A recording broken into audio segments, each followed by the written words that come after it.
kuba tunajamwo turabe mbega uno munsi ibura rya Jude Bellingham mu nkino kuri 6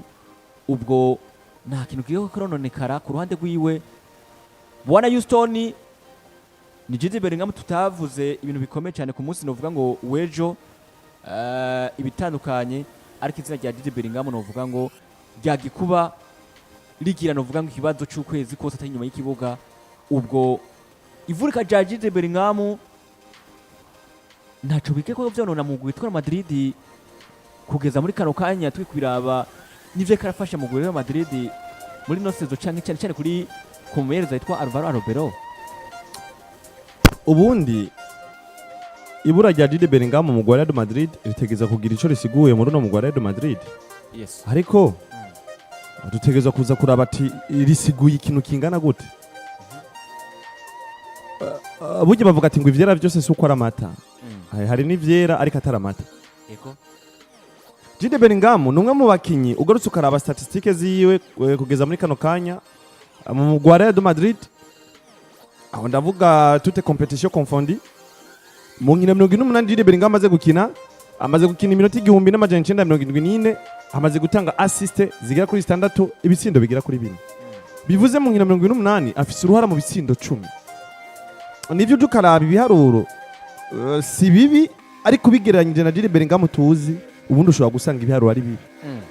Kuko Jude Bellingham twabonye ashika mu Real Madrid 2023 ntiyarameze uko yarakanganye ariko dushobora kubitahura kubera yuko uburyo yashitse akinishwamo mu Real Madrid sibwo karakinishwamo no munsi kuko yashitse asa n'ukinishwa nka mu 4F vyanatumye abo mukinya tsinda cyane mu Real Madrid ariko no munsi siko biri kandi no munsi biranagoye gushobora kuza gutsinda kuko uza gusanga aje kwibanda mu bijanye no gutsinda ashobora kuhagonganira na bamwe mu bakinyi benshi cyane usanga baba batumwe ico gikorwa cyane gusumba kuko no munsi kurama kano kanya igikorwa Jude Bellingham atumwa no kubakira bagenzi we kubakira ba numero 9 bikuranyumva kubakira ba Kylian Mbappé kugira bashobore gutsinda nico gikorwa atumwa nyamukuru gusumba gutsinda yego nivyo no gutsinda birakenewe mu Real Madrid ariko igikorwa atumwa cyane mu Real Madrid no kubakira bagenzi we kubakira cyane numero 9 wiwe kuko no musijide Bellingham ashaka kuza gakinshwa numero 10 cyangwa numero 8 bivanye n'ukuntu ardagira aba yatangwe mu kibuga ariko gorose ukaraba uza gusanga mu bitsindo byinshi Kylian Mbappé afise assist ziva kwa ardagira yego ivyo rero ushobora kugaruka ukabiraba uza gusanga ibura rya Jude Bellingham nta kintu kinini gose kirenze gishobora gusigwa mu Real Madrid ariko kirahari nubwo gatari kinini cyane kirenze ubundi naraguciriyemo Bwana Houston yego hari inkuru nabonye witwa Ardagira nyuma yuko yari navugwa ati bigaragara ko neza igihe yavuze ngo mu gihe Jude Bellingham n'izina rya Ardagira bari mu kibuga kimwe yego uwitwa Ardagira atigera aba mu bihe vyiza cyangwa atigera yisanzura nkuko yifuza kwisanzura uwitwa Ardagira ngo bamwiza mu gihe witwa Jude Bellingham nawe atakarakina cyangwa buriya ngo muri gufata mediane yitwa Ardagira Jude Bellingham nta kintu kirekire kiko yakogwa ahubwo kurasanga uri kuronona ibintu bitandukanye ariyo mpamvu ko ndavuga ngo uko uravuga ati Jude Bellingham ku kintu uvuga ngo cyo gushobora kuba atakintu kinini kicoba cononekaye umuntu ashaka kuri karibona ukuntu bitandukanye ariko biragaragara ko uravye statistique afise kuno munsi statistique nuvuga ngo zitandukanye za Jude Bellingham ko twabonye mu Real Madrid agishika rero nako ndaza kugintu kivuga giti nta kintu kirenze kigiye kuba kibura mu Real Madrid ariko hari kiza kubura uko biri kose hari kiza kubura kuko Jude Bellingham no munsi tumumenyereye nivyo wabivuze na neza Ardagi nakuze kuba ari isanzwe mugiye ko na Jude Bellingham kuko Jude Bellingham yamaze kumenyera burya bavuga ati akamenyera niko kenshi kica abantu nona Bwana Ridik nimba naramenyere kwambara isaha ku kuboko kukubamfu nibica bisigura ngo nitegeko canke ngo niko byitwa ngo niko bitegeza kumera hari n'abayambara ku kuboko kukuryo uri kuranyumva ariko naramaze kumenyera gushira ku kuboko kukubamfu bivuze gihe nzohindura nkashira mu kuryo je kubwanje bizombuza amahoro uri kuranyumva rero Jude Bellingham no munsi igituma cyane karagongana na Ardagire wumva ko Ardagire atisanzura mu gihe akakinana mu kibuga kimwe na Jude Bellingham yaramaze kumenyera gukina kuri ijya poste nk'umufone yamaze kumenyera kwisanga imbere yamaze kumenyera gutsinda uri kuranyumva wowe yaramaze kwisangamo reti ubwiza bwanje ni mugenzo bariko ndatsinda okay nimero 10 cyangwa nimero 8 ubwiza bwiwe ni ugukorera abagenzi be kugira ngo biborohere kuza gutsinda na cyane cyane nka nimero 9 nimero 10 kuko niba ategereza gukora nimero 9 cyane ubundi nimero 10 niwe mukinyi ajeje gukinisha aba neza akura imipira hagati n'inyuma ayunganisha akayishira ku bata ubundi wanyeruka Modric ingene yahora kina hariya kwa Real Madrid ivyo rero Jude Bellingham ko yaramaze kubimenyera kuko yaramaze kumenyera gutsinda ko yaramaze kumenyera kwisanga hari imbere cyane niyo mpamvu yakinishijwe nka nimero 8 adagira gukinishwa nimero 10 akunze kubaja kumufika ko yaramaze kubimenyera ariko nako ndagarukana cyane cyane ku kintu kiza kubura mu Real Madrid mu gihe badafise Jude Bellingham kuko Jude Bellingham no munsi nimba twuko turirengagiza yuko canke nimba tuko turabona yuko atari wa mukinyi mwiza nkuko twamunye gishika muri Real Madrid ariko nitwirengagize yuko ari umukinyi akora mu Real Madrid ni umukozi nibitumwa ko Jude Bellingham akora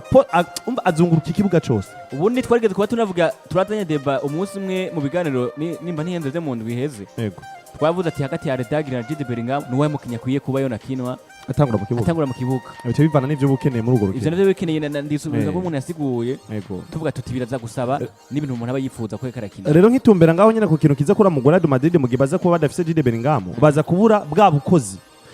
buri muri Jude wa Jude usanga imbere wa Jude usanga inyuma aje gufasha abakinyi binyuma bagenzi we wa Jude umusanga hagati karafasha wa Jude umusanga ku ruhande karafasha wa Jude umusanga mu buryo ndetse no mu mubamvu ico kintu rero kiza kuba kiko kiramisinga mu Real Madrid na Nariga na Federico Valverde iyo nagerageje kubikora no musakinishwa ku byaro bibiri wewe tutakuba twinjira wanashaka n'umuvyo nabonye Real Madrid yavuze ko inyuma ko babura Jude Bellingham ukoresha gukinisha systeme y'abakiri batandukanye ariko nyine tukiringaho nyene bwana Robert na sinzi ko Houston wewe wanaje ariko turabandaniza aho ni sawa ku kibazo nyene twavuze Jude Bellingham agiye kubamara ukwezi kose katwaravuze n'inkino nuvuga ngo zitandukanye giko karabura turavuga ku munsi weruvuga tuti ino sije twoyivuga kuno munsi mugatana umwe kwa tunafise ukwiriye tutwara umwanya munini ubwo tutaraza kuri pare ya Jude Bellingham nayo iceza ko karonona ceza ko yarabura mu Real Madrid Real Madrid ibura ya Jude Bellingham mu Real Madrid hari ikintu kigaragara bwana Robert kiza kugaragara ko Real Madrid yo yarabuze ibura ya Jude Bellingham ariko tutakonona mu Real Madrid ubwa mbere kugira ngo tuza kwa twinjira kucyo no kwita ikintu agiye ku Madrid igiye kubura kuno mukinyi bitsa Jude Bellingham ubwa mbere katura Jude Bellingham ni muntu kimwe no equipe ya Real Madrid kuva gishika muno muko mbega haro byo bimvugira mu buryo bumeze gute bihagaze gute uyu mugabo w'umwongereza akiva muri equipe ya Borussia Dortmund muri 2023 yakinye muri la Ligue 2028 atsinda ibitsindo 19 atanga ama assist agera kuri 6 nubwo imipira byari ibitsindo agera kuri 6 iyo ni season ya mbere 2023-2024 season ikurikira 2024-2025 Jude Bellingham yakinye inkino 31 atsinda ibitsindo 9 atanga imipira ivamwo ibitsindo igera kuri 7 urumva automatique mashiti yamaze kubiba ku mukinyi Jude Bellingham sezo 2025-2026 turimwo amaze gukina inkino 18 muri La Liga amaze gutsinda ibitsindo 4 amaze gutanga assist zigera kuri 3 muri UEFA Champions League aho hari muri La Liga sezo 2023-2024 uyu mugabo bita Jude Bellingham yakinye inkino 11 atsinda ibitsindo bigera kuri 4 atanga ama assist agera kuri 5 kuvuga ngo uruhara rw'ibitsindo bigera kuri 9 mu nkino zigera kuri 11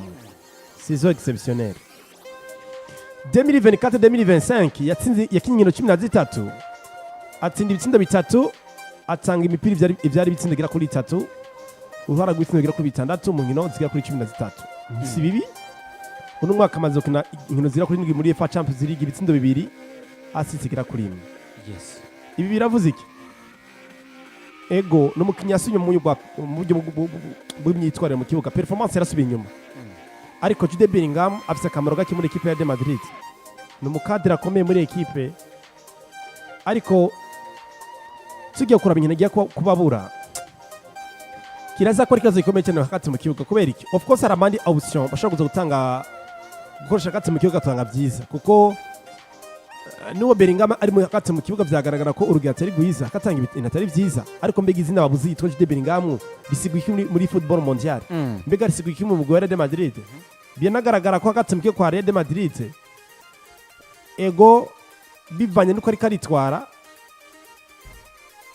bamwe bavuga ngo ntacyo bahombye mu mugwi yego ariko mu by'ukuri iyo Jude Bellingham ari mu kibuga ntacyo ekipe iyunguka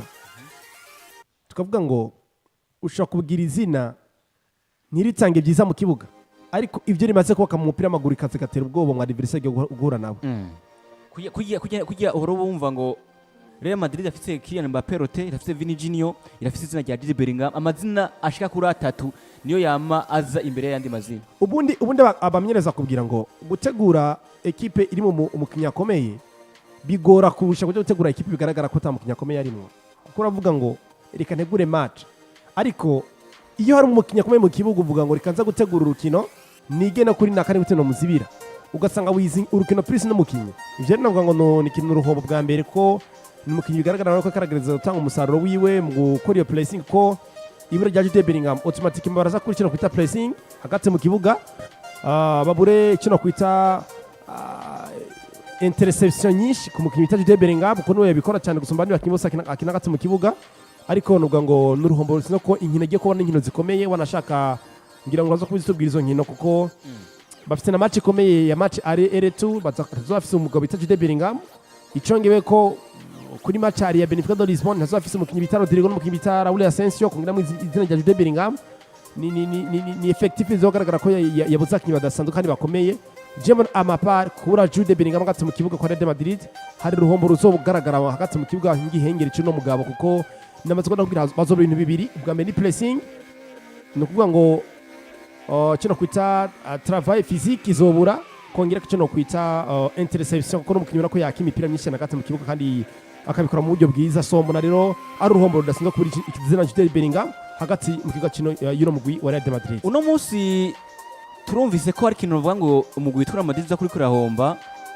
harimo bimwe novuga ngo harimo nka pressing ubona ashaka naje kuno munsi ndavyemeye ni wa mukino uvuga ngo yitanga guhera ku mota wa mbere ku mutino uvuga ngo wa nyuma yitangira ekipe haba mu kudefanda haba kuri attaque ahantu hose uvuga ngo atandukanye uno munsi rero ikibazo turumvise ko mu mugwi witwa Madrid hoho hari kintu ko rahomba mu gihe wanashaka nkuko warivuze hari n'inkino novuga ngo gikoye karabura wanashaka tugende turazidondaguye wanashaka muri ino weekend cyangwa mu nkino novuga ngo dutandukanye Jude Bellingham ko rabura novuga mu nkino urukino rwa Valencia banakaniriye cyane kugeza muri kano kanya ariko rabura ku rukino rwa Real Sociedad urukino rwa Benfica ndavuga muri match ale ya barrage badakura ku rukino rwa Osasuna Pamplona abure ku rukino rwa Benfica muri retour yongera abone n'urukino rwa Getafe uno munsi rero kibazo kikagaragara kiravuga kiti ko twumvise ko izina rya Jude Bellingham iyo riri mu kibuga umwana yitwa Ardagire nawe atisanzura kandi adakina vyiza nkuko vyari bikwiriye mu gihe iyo bari hanze tubona kwa guhuza hagati ya Jude Bellingham nako kwa Ardagire n'izina rya Kylian Mbappé rote mu mugwi witwa Madrid ubwo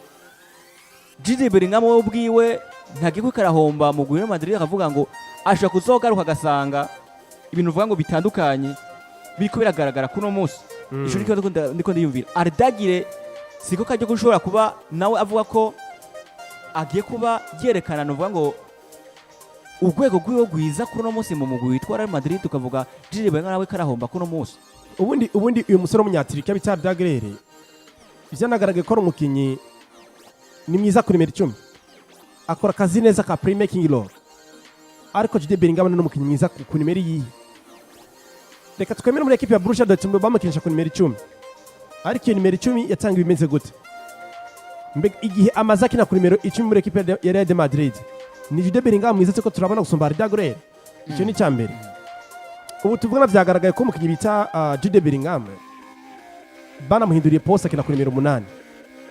sivyo bamuku nimero 10 ashaka ku nimero 8 kubera ko hari umukinyi bita Ardagire aramurusha ku playmaking aramusha kora akazi ka nimero 10 ko nimero 10 bakubwira ngo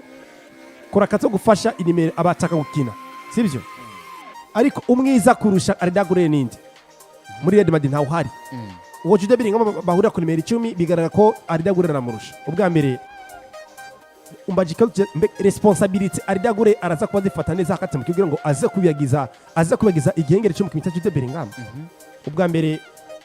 batandukanije amakarite ntibahuje karite Ardagire n'umubola n'umukinyi afite umupira mwinshi kuguru gusumba Jude Bellingham ariko Jude Bellingham n'umukinnyi mwiza mu buryo bwa interception n'umukinnyi mwiza mu buryo bwo gufasha kino bita equipe kongera umupira pressing. Iyo ari abakinnyi badahuje karite biragoye guhita tuvuga ngo Adagura agiye gufuka igihingere cya Jude Bellingham. Aho tutari kuvuga ngo ninde mukinnyi wa nyawe ari mwiza mu buryo bwa pressing no mu buryo bwa interception hagati kwa equipe ya Madrid ashaka kuza gufasha abakinnyi ba Adagura kuza guperforminga neza. Twabonye uyu mukinnyi w'umufaransa bita Eduardo Camavinga. Yes. Nawe ni mwiza mu buryo bwa interception ariko si mwiza mu buryo bwa pressing. Arakina imipira neza ariko si umukinnyi akora pressing cyane. Yes. Ariko afise icyo ku ibice 50 by'umukinnyi bitande Jude Bellingham ashoboza kubikora mu buryo bwiza. Ico mbona kurane gwanje rero kubura uyu mugabo w'umwongereza hagati mu kibuga biraza gutanga ikintu kwita akandi kajyo kwereka amaso y'ibara umupira amaguru ko Madrid itagira ku mukinnyi umwe kandi ko Madrid ifise ubushobozi bwo guhagararana ngo ate muri difficulty ariyo yose mu gihe yabuze umukinnyi kanaka. Ariko buri wese yovuga ngo kubura Jude ni kuri mu mazina akomeye kuko uyu mugabo ego ntashaka kuba ari mwiza ubu tuvugana mu buryo bwa performance. Yes. Ariko ari mu kibuga n'umukinnyi ubona ko akora cyane n'umukozi Jude Bellingham. Buri wese arabizi ko Jude Bellingham ari umukozi mu buryo budasanzwe arakora cyane akatse mu kibuga ko umukinnyi travail. Isono ngo ati rero kuri equipe ya Madrid Adagura n'umukinnyi mwiza wanashaka cyane kwereka inigiye Jude Bellingham yavunika Adagura responsibility zifataniza abishyira mu minwe abo mukinnyi mwiza afashe Kylian Mbappé gutsinda ibitsina bigiye bitandukanye habigiswe no kuri tukavuga ngo mbega kuri uno mukinnyi bita Jude Bellingham we izi mvune karagira za hato na hato ziriko zimwerekeza hehe narya tuziko tujye kwimiriza mondial 2026 mbega Jude Bellingham akagira imvune uko bwije bamukora ikintu kita operation mu rutugu sizigitangura kongera ko ino mvune agiye kubagira ya hamstring ziriko zimwerekeza mu buryo bwa performance zizomusigahe narya ko tuzi ko twimirije mondial 2026 tuziko no mugabo bita Thomas Tuchel yamubwije kuri amubwira ngo ubwiriza gukina ukagwanira umwanya wa nimero 10 ati nabwo uri titire hano hari abakinnyi benshi bakina nimero 10 kandi ari beza kugurusha ko batanga vyiza mu migwi yabo barimo. So rero murakurande gwanje rero uruhombo ruri ku mugwi bita Jude Bellingham ku giti ciwe equipe irahomvye of course ariko nawe Jude Bellingham ngo umukinnyi karagogwa n'ibibazo by'imvune mu kino gihe biri kubera natuma no muri equipe nationale bizogaragara ko bwira zotanga mu kibazo bizomugora cyane kuko iri meri 10 utuvugana muri equipe nationale y'Ubwongereza iri ko Morgan Rogers equipe ya Aston Villa. Yes. Iri ko Morgan Gibbs White equipe ya Nottingham Forest. Iri ko Cole Palmer. Iri ko Phil Foden. Iri ko Eberechi Eze. Urumva ashika kuri bane bashaka kuri batanu barenga bari kuri nimero 10 biraza kandi bari ku rugero wanashaka urugero rwiza nabo urugero rwiza icyo bibasa mbega Jude Bellingham wewe nibazo by'imune karagira araza kumenera hebwira ngo aza gutangura mu kibuga kuri muri equipe nationale Three Lions. Ni ikibazo gikomeye cyane. Ibi byose bikatwereka ko uno mukinnyi w'umwongereza of course n'umukinnyi mwiza yaje muri equipe ya Madrid muri equipe ya Borussia Dortmund atwira ko umukinnyi afite no gutaka capacity kuza gutanga byiza muri equipe ya Madrid kandi irabikoze na neza inkino 28-19 muri La Liga yabikoze neza mu buryo budasanzwe ariko still ubu tuvuga n'umukinnyi ko sezo iheze yari mubi n'iyi sezo yongeye ko aje aba mubi icongeye ko hataze ko cy'imvune kiza kumuvangira mbona rero no mukinnyi w'umwongereza biragoye cyane ariko ntajye kuba nje out of yasije turiko Adagura n'umukinnyi bigaragara ko Bonardic gufata responsibility za nimero 10 akabikora neza yaranabikoze Jude Bellingham mu kureba operation mu rutugu abikora neza kipi ya performinga neza je mbona ku ruhande rwanje kuri Adagura nagakinnyi ubona ko mu by'ukuri noja ngaho ngo ngira isoni zo kuvuga ko ari umukinnyi mwiza ku nimero 10 gusumba Jude Bellingham habwo Jude Bellingham n'umukinnyi mwiza ku nimero 8 butuvugana ubona ko akora ko Jude byakina ni vya nimero 8 no gukora pressing no kuorganiza ariko Adagura no wamukina we ari mwiza mu gibokina n'abataka Houston tunamera nk'abari nuva kuri nosije ariko tugenda tuvuga kuri izina rya Adagura yaramaze iminsi ariko aridoga avuga ngo jewe namadi wa mukino uvuga ngo ariko aramparaswa buri munsi yamari jewe uno munsi bikavuga ko Jude Bellingham mu gihe bari mu kibuga kimwe na Adagura umwana itwara Adagura atigera yerekana nk'uko yifuza kuba yerekana haba gutanga cyangwa kuronka nuvuga ngo uko kwisanzura mu kibuga ubwo ko twumvise Jude Bellingham nawe kagira imvune bo inyuma yo kuba bamugiriye operation uno munsi Adagura nawe akabikarabana akina ubwo nimba ninjije mu izina rya Adagura mu izina rya Jude Bellingham vyategezwa ko bikubiramo kubera ko nabantu uvuga ngo bafitaniye nuvuga ngo uguhuza hagati cyangwa nako hari ukuntu umwe yinjiye cyangwa undi agasohoka usanga ari umengo ko atanga ibintu uvuga ngo bimwe na bimwe bishobora gufasha equipe itwara Madrid. Ubwo Jude Bellingham twavuze ku gihombo cya Real Madrid, ariko kandi twava ku gihombo uvuga ngo cha Jude Bellingham. Jude Bellingham ntashobora kuba azomara ku kwezi akazokwisanga, ahubwo buke kari buri kibanza mu gihe izina rya Redagire ryo ushaka kuba ryerekana urwego ruvuga ngo gwiza gusumba nuko novuga ngo yekarerekana ko twavise ko Alvaro Robert bavuze ngo mu mazina y'abatetire mu mugwi witwa Madrid izina rya Redagire ririmo kiragaragara. Ubwo Jude Bellingham ntashobora kuba azokwisanga, ahubwo pore ariko arasubira inyuma bivaye nuko ashaka kuzokumva Redagire nawe yatugije urugero canke karerekana vyiza mu mugwi witwa Madrid. Umugwi wa Real Madrid novuga ati ibice byinshi kwijana no mugwi uri galactique. Numugwi ugerageza kurondera abakinyi bari ku rwego rwo hejuru kugira ngo baze gufasha no mugwi wa Real Madrid. Ariko si kenshi uzosanga Real Madrid baragerageza gukora cyane ngo kugira ngo badugirize urugero abakinyi. Nkuko dusa tubimenyereye mu migwi itandukanye nka za FC Barcelona zande, kuko ugarutse ukarabona umunsi muri za FC Barcelona bobo baritegurira. Barubaka abakinyi bakageza kwadugiza urugero kugira bazoze kubafasha mu mugwi mukuru, kugira bazoba bakinyi ngenderwa ko mu mugwi wa FC Barcelona. Akarosha kuraba muri effectif bakinyi ba FC Barcelona no musi bakoresha muri 10 batangura mu kibuga, usanga nabo muri La Masia bagiye baduzwa mu mugwi mukuru, bongera bahabwa ubufasha bwo kuduza urugero kugira ngo baze bakinyi beza mu kibuga babatitire mu mugwi wa FC Barcelona. Hano tanga karonka ba Gavi, abakinyi nka ba Firmino Lopez no musi kurababona ugasanga nabatitire mu kibuga, ba Lamine Yamal, uza kuraba ba Eric Garcia n'abakinyi bose bakuri muri La Masia, ba Daniel Olmo n'abakinyi bakuri muri La Masia. Uno musi bakwadugiza urugero bana nka ba Pogba nawe nyine umwana akuri muri La Masia. Uranyumva? Akona ngomvye gutanga urutonde rw'abakinyi ba FC Barcelona badugijwe urugero kugira ngo baba bakinyi beza canke babatitirere mu mugwi mukuru wa FC Barcelona. Bitandukanye na Real Madrid. Real Madrid bobo ni wa mugwi baje ku isoko kurondera umukinya bizi kugira ngo azane ubwo bumenyi bwiwe afashe mu Real Madrid. Ariko si wa mugwi bafata umukinyi ngo bamutunge kugira ngo bamudugirize urugero ngo zo gufasha mu Real Madrid. Ni gake ivyo babikora nk'ibice nka 10 kwijana.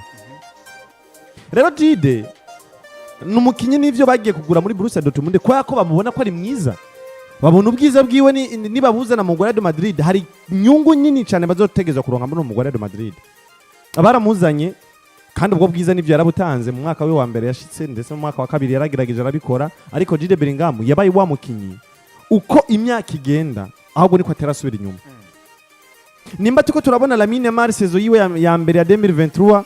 aza gatsinda ibitsindo 6, 2024 agatsinda ibitsindo 20, 2025 uno munsi tuko tubona amaze kugira ku bitsindo hafi bishika muri 13. Ivyo bitwereka ko umwana agenda araduza urugero uko umwaka wera niko aduza urugero. Ariko kuri Jude uko umwaka wera niko urugero rusa nkaho umengo ruko rasubira inyuma. Rero Real Madrid bizovana n'umugwi wa Real Madrid uko bazobitahura canke nuko vyotahurika mu mugwi wa Real Madrid. Si nibicara bakavuga ati amafaranga twaguze Jude Bellingham kugeza muri kano kanya ntiturabona ko tumaze kuyagarura kuko ntacaratwinziriza bivanye n'ico twari tumwitezeko. Bategezwa kumufasha kugira ngo bamugerageza kore cyane kugira ngo aduze urugero, kuko imvune ni bimwe mu bintu bisubiza umukinyi nyuma. Nimba Jude Bellingham twaramonye asubira inyuma yageragira imvune arabagwa urutugu akamara hanze y'ikibuga igihe kitari gito, yagaruka mu kibuga akagira imvune akavunika akasubira hanze inyuma y'ikibuga indwi imwe indwi zibiri ukwezi. Ivyo byose ni ibintu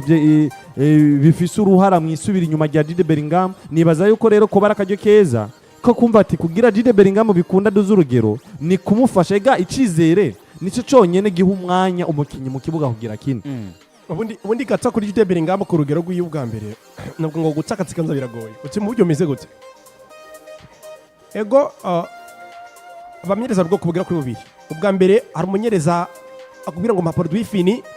nzaguhe icyo no kwitsa ibikombe ushaka wifuza. Ano cyakaro kajuze Mourinho, Carlo Ancelotti. Hari n'amenyereza ari beza mu kuzana promising talent. Uriya mwana yagaragaza urugero rwiza muri equipe kanaka akavuga ngo mume iriya produit nze kwigira produit fini hamna guca igikombe. Ndagwa akaroro ka Pep Guardiola, akaroro k'umugabo bita Luis Enrique, akaroro k'umugabo bita umugabo bitwa Jurgen Klopp. Mu by'ukuri Jude Bellingham afite imyaka mike, imyaka 21, 22 niba ntihenze. Yakate 21 hari yariko abone 22. Muri ico gimaza ko Jude Bellingham imyaka 22 ukinira equipe de Madrid ubwa mbere uzi icyo usabwa gukora muri equipe de Madrid kugira ngo wa muri titire indiscutable ubwiriza kuri a 100% buri gihe nimwe nakubwira uburyo bw'imibereho muri equipe ya Madrid n'uburyo bw'imibereho muri equipe ya Barcelona bugomba gusa kubera ko n'imigwi buri gihe ya muri kuri pressure gutwara ibikombe rero uri umukinyi kugira ngo ubwirize uko muri titire mu migwi ubwiriza ko buri a 100% utanga ivyo ufise mu ngwatsi mu kuguru kwawe ntuzoza gusigura ngo Jude Bellingham afite imyaka 22 ngo of course naguze muri equipe ya Borussia Dortmund bigaragara ko ndi promising talent umukinyi mwiza muri equipe ya Borussia Dortmund ngo naje muri equipe nkora ibigwi vya mbere muri season ya mbere ngo tsinda ibitsego 19 ivyo ntibabiraba ngo kahise yakuvugire hagwa arambike current form y'umukinyi hagaze mu buryo meze gute ivyo ntibabiraba baraba ivyo muri kuratanga muri uwo mwanya nimba uri Jude ku myaka 22 utazi icyo utegeza gukora muri equipe ya Madrid ngo ubandanye bati tirere equipe ya project direct hari abakinyi beza baye beza mu igitandukanye bashiki Madrid biranga ku buryo bwa performance barabareko baragenda kandi barabakinyi beza umukinyi bita James Rodriguez ntamwe utazi tarayarafisi yo musore yari ivuye gukina igikombe cy'isi cya 2014 yaratse ubwoba ariko arazi Madrid kubera ko performance yahise isubira inyuma equipe itira mu rugero aragenda Eden Hazard bose nubona baragenda direct Eden Hazard n'umukinyi mwiza ku nimero 10 nta mukinyi yamurusha ku nimero 10 ariko binangira umukinyi byanze nimba uri Jude Bellingham icyatumye uza i Madrid nuko waye mwiza kwa Borussia Dortmund babona kuri umukinyi mwiza kana babonye ko ari cyo uwo marira equipe iyo umaze rero kugira ku rugero ko ubuzima butagukundira ukisanga mu bibazo by'imvune bya hato na hato birasa ko bihagarara ku buzima bwawe mbega wewe abakwegereye abari muri board yawe staff aba agent bawe bari kuba gufata mu buryo mwiza gute bari ko baragukavaringa mu buryo mwiza tugira ngo uzove mu mvune uri Jude Bellingham mushasha waje ndakubwira ikintu kimwe bwana Robert gutakaza ikibanza canke kuronka ikibanza ntibishingiye ku bwiza office bwonyene gusa ahubwo birashingiye no kucizera umumenyereza kugirira canke nico umumenyereza agomba kukubakira kuko ukaraba abakinyi benshi bagiye mu mvune suko ngo bace batakaza ibibanza oya kandi ugarutse ukaraba abakinyi benshi babaye beza suko bace baronka ico kibanza uri kuranyumva rero kuri Jude Bellingham nivyo neko ndanatera ndanaza ko gutakaza ikibanza ciye mu mugore wa Madrid bizoshingira ku mumenyereza zo hari mu mugore wa Madrid eske no mumenyereza ahicizere Jude Bellingham canke no mumenyereza wewe yubakiye ku muntu bivanye no kunaba ameze current ariko bwana Houston nyene kuri ico nyene ucu nabandanya wanashaka ubwo mu mugwi witwa Madrid ivy'ukuri tutabeshanye harantu tugeze tubona equipe yavuye mu mvune akazanyirekana performance ziwe nziza umumeza wese muri equipe itwara Madrid yigeramo umwanya akavuga ngo ndagugize ngo ugende kuduza urugero uduza mu mugwi wa Madrid ubwo sumukinya aba yavuye mu bihe mu mvuna akaja duga ugasana kare ibintu vyiza hari umukinyi bigeze kuba mu mugwi wa Madrid ngo turaguhaye basi nkino nkazi canke zine kugira uduza urugero mu mugwi witwara Madrid ivyo biramaze ko bigaragara kugeza muri kano kanya kumengo nta nivyigeze biraba uri kwaraba ahubwo nuko gusa mu mugwi wa Madrid nuko gusa mu mugwi wa Madrid tutigeze tubona umuntu yahuye n'ibibazo byinshi cyane by'imvune uretse uno Dani Carvajal shiyako na Eden Hazard wewe nta cizere igize ahabwa n'umumenyereze hasanze ubundi gata Houston ubundi Hazard kenshi yaricaritswe atari uko ari mu mvune yaravuye mu mvune yaravuye mu mvune yabyibuha yari n'umunebwe Hazard aravyibuha yinganira ukuntu bice biranga direct ariko Hazard wabonye muri Real Madrid niko yari muri Chelsea Hazard wabonye muri Chelsea niwo wabonye muri Real Madrid erega kwa Chelsea ntiyavunika mon frère ariko muri Real Madrid yavunitse hafi none hari nkino 10 yakina tutavunika erega Hazard yaguzwe ku bwa projet za Zinedine Zidane niwe yamuzanye acagira imana mbi wamumenyereza muzanye acarasohoka umugo ariko yagize kaducimbere ariko Houston yo genda kuraba wiza Eden Hazard ukutaronka ikibanza ndabaza ikibazo ninde mukinya aragira imvune nyinshi gusumba za Pedro Gonzalez ariko yo ni Barcelona yarigeze asiba mu kibuga ariko gato si cizere yubakiwe okay gato kuri Pedro Gonzalez mbe Pedro Gonzalez avuye mu mvune azameze gutse mu kibuga sugukogwa azayirondeza sugukogwa azayirondeza none egaro arahabwa umwanya eske yashikira mu kibuga Houston biroroshe wo Pedro Gonzalez ashikira mu kibuga biroroshe muri equipe ya Bournemouth siko kukubwira ngo turaza kurindira ngo uduze urugero ariko Madrid ni Barcelona mo ubundi n'umumenyereza bigaragara ko wowe wasubiye inyuma mu gihe umumenyereza biragorana cyane canke bona Robert rekana na Pedri mbese Gavi we bimeze gute ashikira kuri urugero bahita batitira ariko nuko batitirere nuko hasanga umumenyereza amufitiye icizere twari kwizivuga ngo mbega Jude Bellingham mu gihe atagura afise kwiza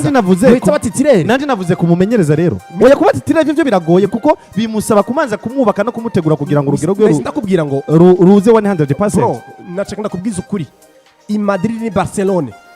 kugira uhabe igihe kirekire ubwirizo kwama ufise freshire physique na performance za buri mwaka icyo cyizere ushobora kuba ugifitiwe siko ariko kubera ko uri umukinnyi bigaragara ko umubiri ntukura gukundira sibyo performance vyanse uzosohoka ugende n'ama equipe akubwira ngo uri oblige kwa muri 100% mu byo bwa performance na uburore burahari bwinshi eske Ousmane Dembele baramusohoye si umukinnyi yama mu mvune yaragiye niwe yahisemo kugenda ariko kandi nurabe no kugenda kwiwe vyarababaje staff y'umugwi wa FC Barcelona Houston twari turavuga kuri Igiye ya Real Madrid nivyo neko ndaza ko natanza karori nabaje akabazo ndavuga ngo nuwaye mukinnyi mu mugwi witwa Madrid yigeze kubagira imvune hanyuma akagaruka avuye mu mvune umumezero wese muri Real Madrid akamwicizira akavuga ngo dudugiza urugero nuko izo mvune tutigeze tuzibona kenshi akaro kagaragaye kuri Eden Hazard Eden Hazard yahuye n'umumenyereza atari muri tactique ziwe nigeze aba muri tactique za Carlo Ancelotti reka ivyo bintu uyu mugabo none imyaka yose Eden Hazard yamaze imyaka igamo mu Real Madrid uyu mugabo Eden Hazard iyagira performance afite muri Chelsea nta mumenyereza kumukisha n'umwe abahuise kwisi nda numwe ariko kwisi nigeze akogwa uyu mukinnyi yagize imvune nyinshi ndibuka n'ama match amwe Eden Hazard yavuye mu mvune baramupima bamuha match ya mbere arakinwa 45 basanga urugero ariko arerekana urugero ruto cyane igice cya kabiri umumenyereza cyo yavuga ngo sohoro no mukinnyi rero navyibuje buriya Hazard bwa mbere reka nakwereka Hazard bwa mbere gituma none akarebona nimba Hazard yaravyibushe akaba munini eske Carlo Ancelotti yarabuze ubwo buryo bwo gushobora kumufasha kugira ngo amukore aje ku rugero rwiza ubwo bushobozi yarabubuze Carlo Ancelotti yagerageje kuba wanashaka muha kanya ngo gerageze kuduza hariho kumuha umwanya no gushigikira umukinnyi kumusupportinga kugira duze urugero eske warigeze wumva ngo Carlo Ancelotti aritayeho cyane Eden Hazard kugira ngo amufashe kuduza urugero mbega uratahura ko Carlo Ancelotti yarindiriye Eden Hazard aze mu rugero rwiza kugira muho umwanya mukinnyi uratahura ko muri football habo icyo bita indiscipline tactique y'umukinnyi akaba out of ya tactique y'umugwi ivyo bitahura ikintu kwita indiscipline tactique urazi kwibaho ko umukinnyi akaba out of na tactique Jose Pepe Guardiola niwe babajije ikibazo ati eske wowe prefera kwa mukoresha abakinyi urumva gukoresha abakinyi bari muri tactique zawe canke nawe biragusaba ko ugerageza kwisanga muri tactique zaba canke mu buryo abakinyi bawe bakinamo uri kurumva ngo yishu ati vyose birakenewe ndakeneye abakinyi batahura tactique zanje kandi nanje birasaba ko ntahura uburyo abakinyi banje babakina urakoze cyane mbega gutahura na mwese ndagusabye re gato eske Carlo Ancelotti we yarindiriye umukinyi yitore muri tactique ziwe ariko nigeze amufasha umukinyi kugira ngo bikundaze muri tactique babarira gato kuri turi kuri Jude Bellingham kugira ngo tuze ko tudugira ko kugira ngo dutahuze bose kadukurikirana ndashaka mu nsobanurire mu ijambo rimwe i Madrid umaze kuraba equipe galactique mbega